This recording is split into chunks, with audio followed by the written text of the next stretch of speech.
Good day everyone, my name is Wendell Pis-an and I will be reporting about institutional based correction. Definition of terms. Alcatraz, a U.S. federal penitentiary often referred to as the Rock. The small island of Alcatraz was developed with facilities for a lighthouse, a military fortification, a military prison in 1868 and a federal prison from 1933 until 1963. So Alcatraz, it was referred the Rock because, as you can see in the picture, it was surrounded by rocks and by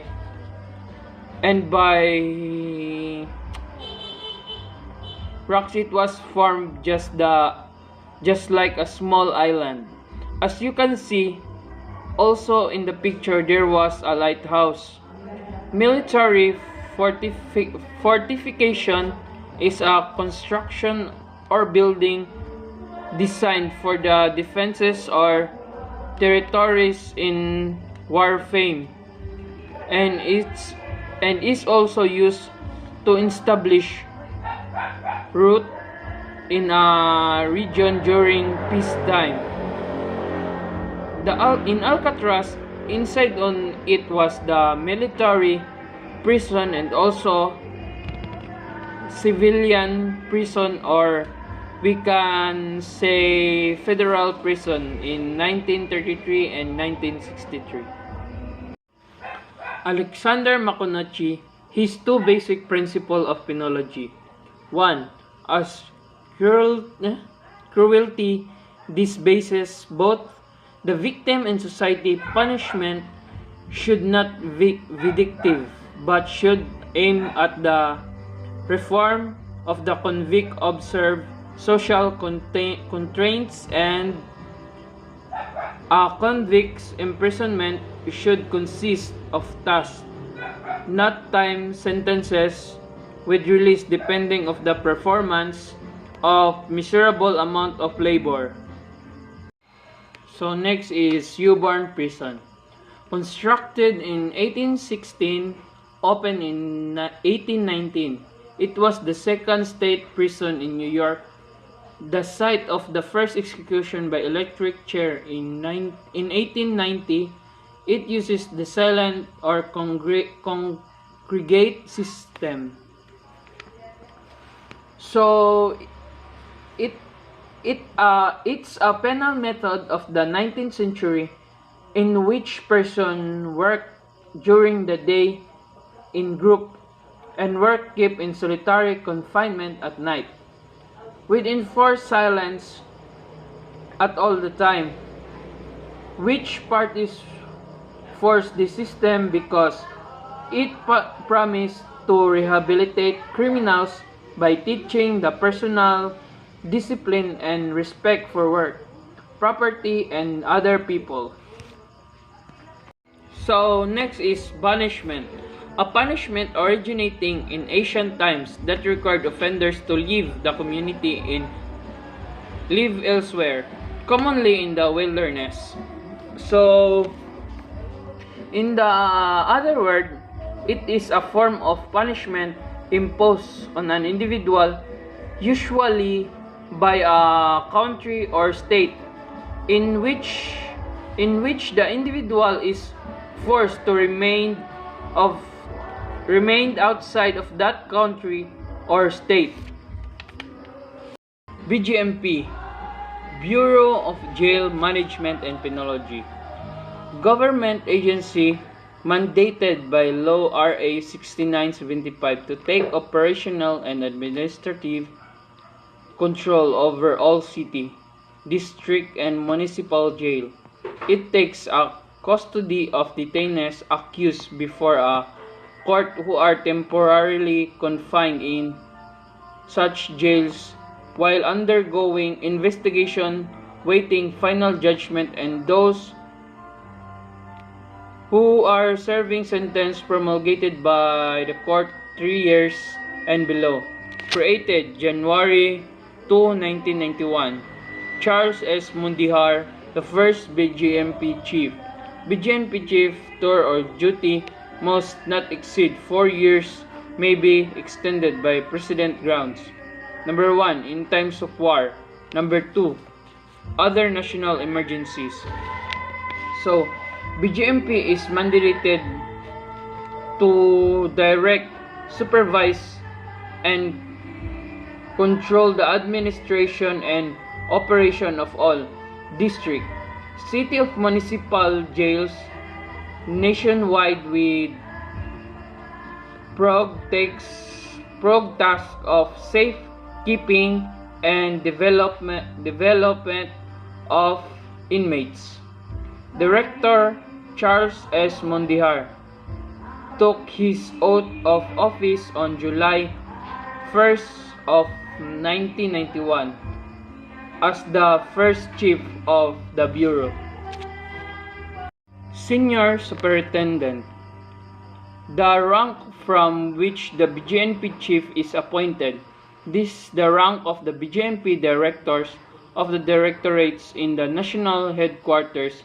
This is also the rank of the regional director for jail management and penology. Chief of the BGMP. Highest ranking BGMP officer appointed by the President upon recommendation of DILG Secretary. Rank is Director. So, as we can see, the Chief of the BGMP or we can say the director on it was Director Charles S. Mundihar. BGMP Deputy Chief of Administration. The second highest ranking BGMP officer appointed by the President upon recommendation of the DILG Secretary. Rank in Chief Superintendent. BGMP Deputy Chief for Operation.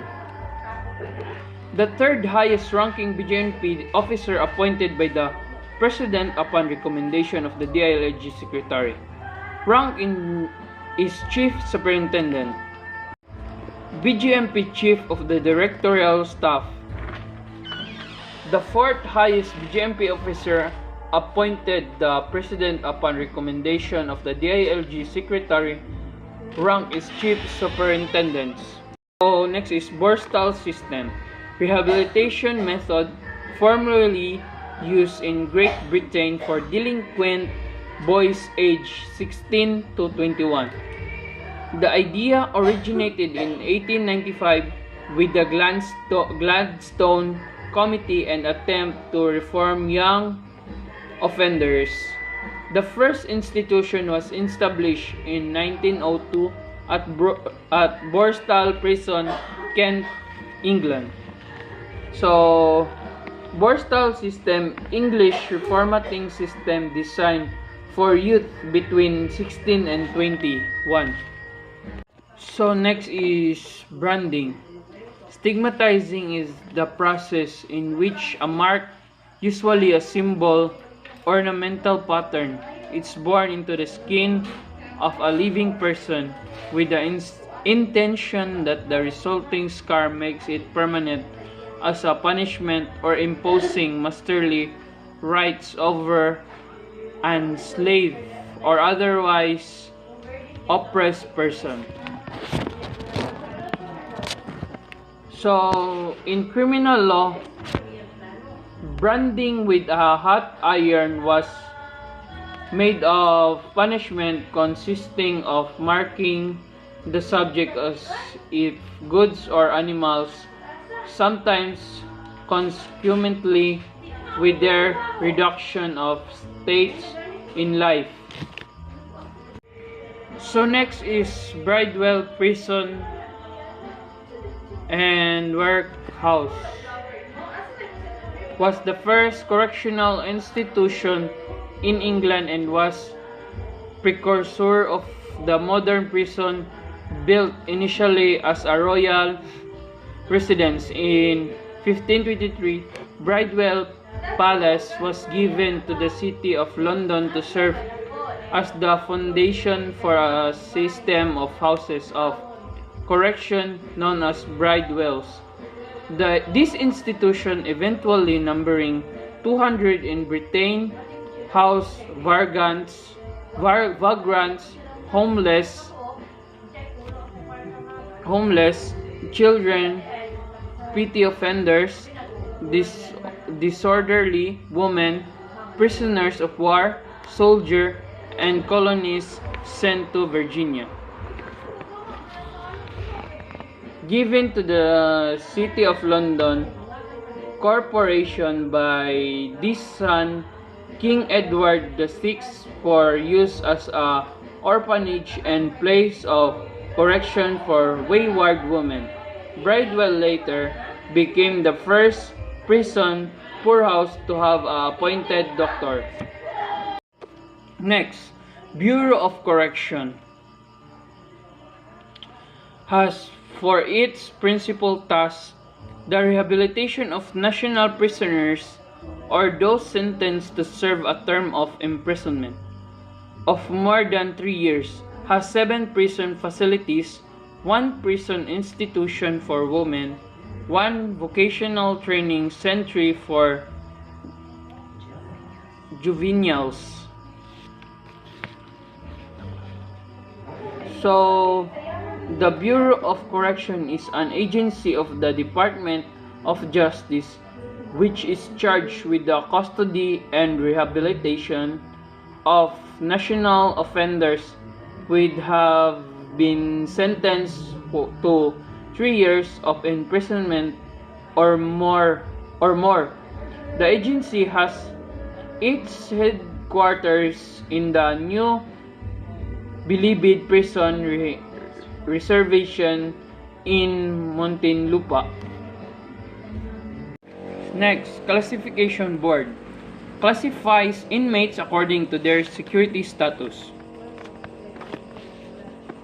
So it refers to the replacement of allocation of prisoners to one of several custody as supervision levels in order to match the prisoner's individual risks and needs to correctional resource and the appropriate supervision regime. So next is Reception and Diagnostic Center. RDC receive, studies, and classifies inmates committed to Bureau of Correction. So Reception and Diagnostic Center, it means that the juvenile correctional center that serve as the central intake facility for all individual committed to the department. Board of Discipline hears complaints and grievances with regard to violations of prison rules and regulation. So it's organized and maintained for the purpose of hearing disciplinary cases involving violation of jail rules and regulation by the inmates. Iwahig Penal Farm, established in 1904 upon orders of Government Farbis, then the Secretary of Commerce Police. This penal settlement, which originally comprised an area of 22 acres, served as depository for prisoners who could not be accommodated at the Bilibid Prison in Manila. A prison facility was created by the American military in the rainforests of Puerto Princesa. The Iwahig Prison and Penal Farm in Puerto Princesa is known as the prison without walls because even violent convicts here can work and live on this vast land with relative autonomy. New Bilibid Prison, established in 1941 in Muntinlupa. As of November 2021, the NBP housed 28,545 inmates, which exceeds in its ideal capacity of 6,435. In 1940, the Commonwealth government transferred prisoners to the NBP from the old Bilibid prison, Spanish, Cárcel y Presidio Correccional, correctional jail and military prison. In Manila, the remnants of the old facility were repurposed by the City of Manila as its own detention center, known today as Manila City Jail. So the new Bilibid prison in Muntinlupa, Metro Manila is the main insular penitentiary designed to house the prison population of the Philippines. So next is Camp Bukang Liwayway, minimum security prison. So Camp Bukang Liwayway is the next of Sampaguita prisons, and it's located in the province of Cavite, Calabarzon, Philippines. It was a group of prisoners who can be reasonably trusted to serve sentence under open conditions. A group of prisoners who can be trusted to report to their work assignments without the presence of guards. They were brown color of uniform. So next is Camp Sampaguita, medium security prison. So medium security prison are the standard facilities used to house most criminals. They feature cage-style housing, armed guards, and a much more regimented daily routine that minimum security. So next is Davao Penal Colony, established January 21, 1932 at RA 3732 in Panabo City, Davao del Norte, Philippines. It has land area of 30,000 hectares with a prison reservation of 8,000 hectares. During World War II, the Davao Penal Colony was the biggest prison establishment in the country, which was used by the Japanese invading army as their imperial garrison. Sablayan Penal Colony and Farm, established September 27, 1954, Proclamation number 72, location Occidental Mindoro. So prison records show that the first colonies and employees arrived in Sablayan on January 15, 1955. Since the several buildings have over-constructed, including the colonies, dormitories, employees' quarters, guardhouse, schoolhouse, chapel, recreation hall, and post exchange. Leyte Regional Prison, established January 16, 1973. Old Bilibid Prison, first penal institution in the Philippines designated as insular. So next is corrections. Describes a variety of functions typically carried out of government agencies and involving the punishment, treatment, and supervision of a person who have been convicted of crimes. So next is death row. Refers to incarcerated person who have been sentenced to death and are waiting execution. So death row is also known as condemned row. So next is Director Charles S. Mundihar, the first chief of BGMP. He took his oath of office on July 1 of 1991. So as we all know, BGMP supervises and controls all district, city, and municipal jails. So next is expiation, atonement, execution of punishment visibly or publicly for the purpose of appeasing of social group. Expiation is a group vengeance or distinguished from retribution. So next is exemplarity. The criminal is punished to serve as an example to others to deter further commissions of crime. So it is also the act of making amends or reparation for a guilt or wrongdoing. Ergas solum is a Roman prison used to confine slaves. They were attached to work benches and forced to do hard labor in period of imprisonment. First woman prisons opened in India in 1873 based on the reformatory model. So next is 1870, 1880, the golden age of penology. So the common goal of the reforms was to eliminate crime and improve current prisoners by rehabilitation.